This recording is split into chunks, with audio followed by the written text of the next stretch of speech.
আসসালামু আলাইকুম রহমতুল্লাহ। দেশে এবং দেশের বাহিরে যেখান থেকেই আমাকে দেখছেন ইলেকশন 26 লাইভ টিভি, প্রত্যেককেই সুস্বাগতম জানাচ্ছি আমি হালিফ সিদ্দিকী।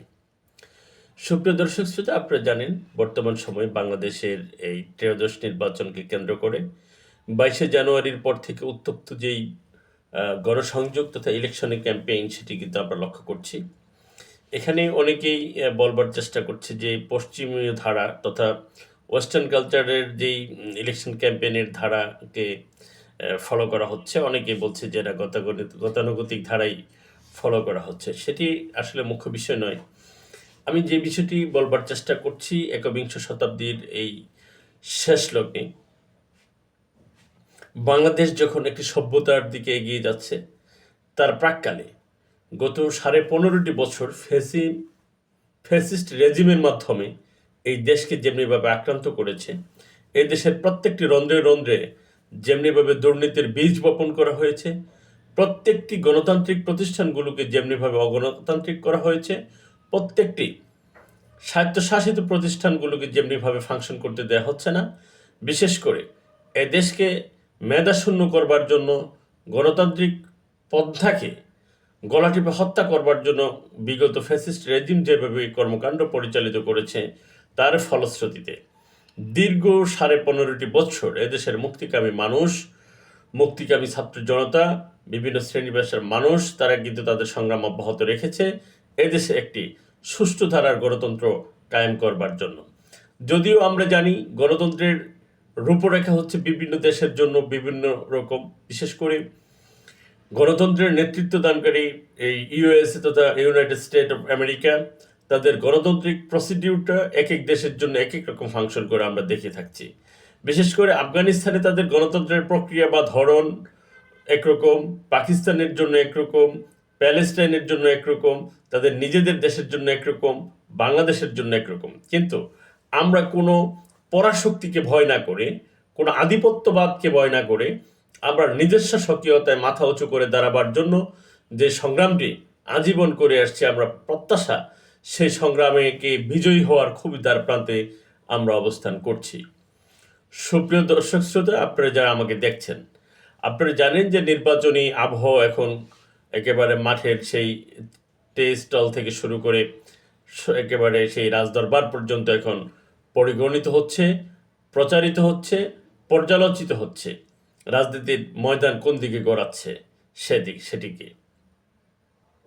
প্রিয় দর্শক শ্রোতা, আপনি জানেন বাংলাদেশের দুটি বৃহত্তর গণতান্ত্রিক বা একটি ইসলামিক মূল্যবোধের রাজনৈতিক দল, আর একটা হচ্ছে বাংলাদেশ ন্যাশনালিস্ট পার্টি তথা বিএনপি নেতৃত্বাধীন দুটি দলের ভিন্ন ভিন্ন অনেকগুলো দল নিয়ে কিন্তু জোট বা রাজনৈতিক পলিটিক্যাল অ্যালায়েন্স বলি বা আসন সমঝোতার মধ্য দিয়ে আগামী 12ই ফেব্রুয়ারি ত্রয়োদশ জাতীয় সংসদ নির্বাচন অনুষ্ঠিত হওয়ার প্রাক্কালে যে আলোচনাটি খুবই গুরুত্বের দাবিদার, সেটি হচ্ছে আমরা যে সকল বর্গ ব্যক্তিরা রাজনীতি করি, আমরা ভাবনা, আমাদের চিন্তা এরকম যে আগামী দিনে যে সরকার আসছে, অর্থাৎ নির্বাচন শেষ হওয়ার পরপরই মনে হয় তারা তাদের যেই মন্ত্রিত্ব এবং প্রধানমন্ত্রী ভাগাভাগির মাধ্যমে রাষ্ট্রীয় পরিচালনার দায়িত্ব তারা গ্রহণ করতে যাচ্ছে। বিষয়টি সেরকম নয়। আপনারা দেখে থাকবেন জুলাই চার্টারের যেই সকল অধ্যাদেশগুলো রয়েছে, সেখানে স্পষ্টত বলা আছে 180 কর্মদিবসের মধ্যে এই জুলাই চার্টার বাস্তবায়নের মধ্য দিয়ে তারপর জাতীয় সংসদের যে সকল নেতৃত্বে যারা আসবেন তাদের উপর দায়িত্ব হস্তান্তর করা হবে। অর্থাৎ আজকের এই ভিডিওর মূল মেসেজ হচ্ছে ডক্টর মোহাম্মদ ইউনূস এই যে 12ই ফেব্রুয়ারির পর যারা নির্বাচিত হবে, নির্বাচিত হয়েই তারা রাষ্ট্র সরকার গঠন করবার প্রক্রিয়া বা প্রয়াস কোনোটাই পাচ্ছে না, যতক্ষণ না পর্যন্ত যে জুলাই চার্টারের 180 দিবসের যে 180 কর্মদিবসের যে কর্মযজ্ঞ রয়েছে, সেটি যতক্ষণ না পর্যন্ত পরিপূর্ণ না হচ্ছে, ততক্ষণ পর্যন্ত এই রাষ্ট্রীয় ক্ষমতা বা এই যে রাষ্ট্র পরিচালনার দায়িত্ব, সেটি কিন্তু ডক্টর প্রফেসর ইউনূসের কাছেই থেকে যাবে। সুতরাং যে সকল দল উপরে হা ভোটের পক্ষে অবস্থান নিচ্ছে আর ভিতরে ভিতরে না ভোটকে প্রশ্রয় দিচ্ছে, এটি মূলত সেই স্বৈরাচার ফ্যাসিস্ট রেজিমকে ফিরিয়ে আনার যে প্রত্যাশা, যে প্রত্যয় তাদের বুকে লালন করছে, সেইটির কফিনে একটি পেরেকের আঘাত মাত্র। সুপ্রিয় দর্শক শ্রোতা, যারা বুকে বলছে হা ভোটের পক্ষে, আবার নেতাকর্মীদের মধ্য থেকে বলা হচ্ছে না ভোটের পক্ষে অবস্থান নেওয়ার জন্য। হা ভোটে যেমনিভাবে প্রধানমন্ত্রীর ক্ষমতায়নকে ক্ষীণ করা হয়েছে এবং এট এ টাইম 2 টার্মের বেশি প্রধানমন্ত্রী থাকতে পারবে না, সেটি একটি বিষয়, এবং দলের প্রধান এবং রাষ্ট্রের প্রধান একই ব্যক্তি হতে পারবে না। এই যে কিছু অসামঞ্জস্য বিষয় আগের সংবিধান থেকে এই বিষয়গুলোকে সংস্কার করে নিয়ে আসা হয়েছে, অনেক দলের কাছেই সেই বিষয়গুলোকে তারা মেনে নিতে পারছে না, বা তাদের মানে মনের যে আকাঙ্ক্ষা প্রত্যাশার জায়গায় পূরণ করছে না বিধায় তারা সেই বিষয়টিকে অ্যাভয়েড করবার চেষ্টা করছে। সেজন্যই ডক্টর মোহাম্মদ ইউনূস যে সকল সংস্কার কমিশন গঠন করেছেন, সেই কমিশনের আন্ডারে যে জুলাই চার্টার হয়েছে, সেই জুলাই চার্টারের আইনি ভিত্তিতে যেখানে উচ্চ কক্ষ এবং নিম্ন কক্ষের কথা বলা হয়েছে, সেই গণপরিষদ তথা 180 কর্মদিবসের মধ্যে যে সকল সংস্কারগুলো বাস্তবায়নের কথা রয়েছে, সেই বাস্তবায়নের আগ পর্যন্ত কোনো রাজনৈতিক দলের কাছে রাষ্ট্রীয় ক্ষমতা যাবে না। সেটা অধ্যাদেশে আপনারা পুঙ্খানুপুঙ্খানুভাবে আপনারা দেখলেই বুঝতে পারবেন।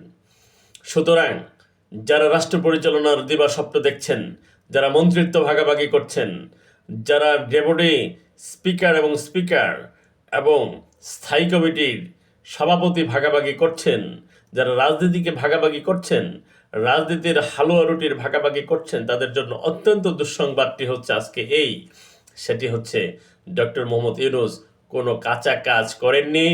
জুলাই সনদকে আইনি ভিত্তি দিতেই হবে, আর সেটি দিতে গেলে 180 দিবস পর্যন্ত এই নির্বাচিত প্রতিনিধিদের অপেক্ষা করতে হবে রাষ্ট্র পরিচালনার দায়িত্বে আসার জন্য, মন্ত্রিত্ব ভাগাভাগি করার জন্য, স্থায়ী কমিটির সভাপতি ভাগাভাগি করবার জন্য। সুপ্রিয় দর্শক শ্রোতা, এই একটি ছিল মেসেজ। আরেকটি মেসেজ আমরা দেখতে পাচ্ছি, যেমনিভাবে ফ্যাসিস্ট রেজম এই রেজিম বাংলাদেশকে একটি অকার্যকর রাষ্ট্র পরিচালনার জন্য, অকার্যকর রাষ্ট্র হিসাবে পরিচিত করবার জন্য ইসলামিক দলগুলিকে বিভিন্নভাবে অপব্যাখ্যা করেছে। ডানপন্থীর উত্থান, দক্ষিণপন্থীর উত্থান, ইসলামপন্থীর উত্থান নামে তাদেরকে যে ট্যাগ লাগানো হয়েছে, তাদেরকে আইএস, আনসারুল ইসলাম বাংলাবাই, আনসারুল ইসলাম সহ যে সমস্ত এক্সট্রিমিস্ট দল তাদেরকে ট্যাগ লাগিয়ে তাদেরকে স্থিমিত করা হয়েছে, আজকে সব কথা মিথ্যা প্রমাণিত হয়েছে।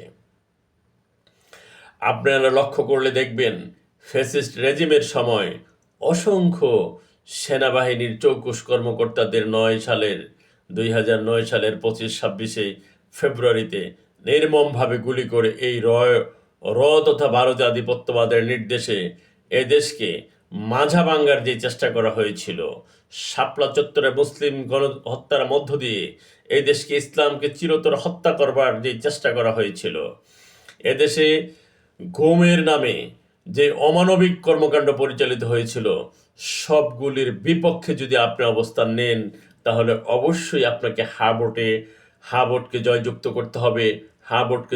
করতে হবে। যারা হা ভোটের বিপক্ষে অবস্থান নিচ্ছে, ধরে নেবেন তারা এই দেশে আবার ফ্যাসিস্ট রেজিমকে ফিরিয়ে নিয়ে আসার চেষ্টা করছে। আর আমরা তো জেনেই থাকি, একটি গোষ্ঠী, একটি চক্র, যারা টাকার মোহে নিজেকে বিলিয়ে দিচ্ছে, আওয়ামী লীগের বিভিন্ন নেতৃবৃন্দদেরকে তাদের দলে ঢুকাবার চেষ্টা করছে। আওয়ামী লীগের সেই কালো টাকার যাদের মোহে আজকে বিমোহিত হয়ে তাদেরকে শেল্টার দেওয়ার চেষ্টা করছে, তাদেরকে দেশে ফিরিয়ে আনবার চেষ্টা করছে, সেই সকল অপশক্তিকে আমরা অবশ্যই না বলবো। গণভোট বা রেফারেন্ডামকে হা বলার পক্ষ দিয়েই এই সকল শক্তিকে না বলার প্রয়াস থেকে যায়। তৃতীয় যে মেসেজটি দিতে চাচ্ছি, সেটি হচ্ছে সভ্য তথা সিভিল সোশ্যালাইজেশনের যোগে এবং গ্লোবালাইজেশনের যোগে আজকে আমরা কি দেখতে পাই, ঢাকা 8 আসনে যেই ধরনের একে অপরের প্রতি কাদা ছোড়াছড়ির অপরাজনীতি, সেটি আমাদের জন্য নিঃসন্দেহে ভালো কিছু বয়ে আনবে না। অপরদিকে রংপুরের এনসিপির যে সাধারণ সম্পাদক আক্তার হোসেন, তার নির্বাচনী এলাকায় কিছু অসঙ্গতির কথা তুলে ধরছেন, যেইগুলোর কথা আমরা ইতিপূর্বে ফ্যাসিস্ট রেজিমের সময় শুনেছি, যে অপরপক্ষ এবং ভিন্ন মতাদর্শ বা মতাবলম্বীদেরকে যেমনিভাবে স্থিমিত করে দেওয়া যায়, তাদের মুখকে বন্ধ করে দেওয়ার জন্য যত প্রকার বন্দোবস্তর প্রয়োজন সকল প্রকার বন্দোবস্ত করছে। সুতরাং আপনাদের কাছে প্রশ্ন, আজকে কারা এই কাজগুলো করছে?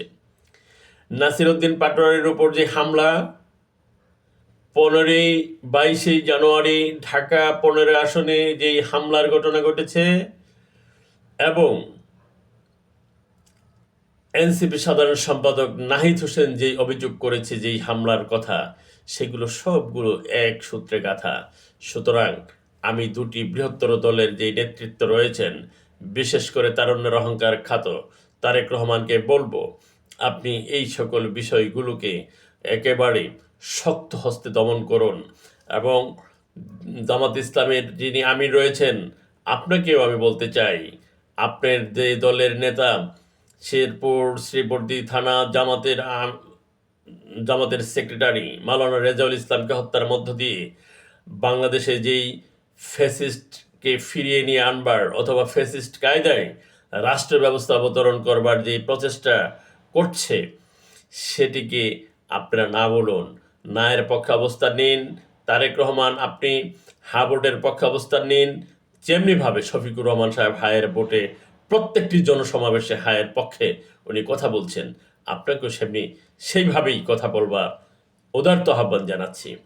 আগামী দিনে এই রাষ্ট্র হবে দুর্নীতিমুক্ত বাংলাদেশ, এই রাষ্ট্র হবে গুণ মুক্ত বাংলাদেশ, এই রাষ্ট্র হবে আপামর তৌহিদি জনতা বাংলাদেশ, এই রাষ্ট্র হবে প্রত্যেক ধর্ম বর্ণ নির্বিশেষে আবাল বৃদ্ধ বনিতা মেহনতি মানুষের বাংলাদেশ।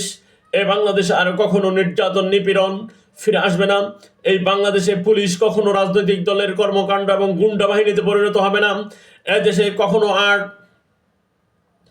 ডিজিএফআই এনএসআই দিয়ে গুম করে হত্যা করে মানুষকে সাগরে ভাসিয়ে দেওয়া হবে না, রেল লাইনে ভাসিয়ে দেওয়া হবে না, বাসের নিচে কাটা পড়তে হবে না।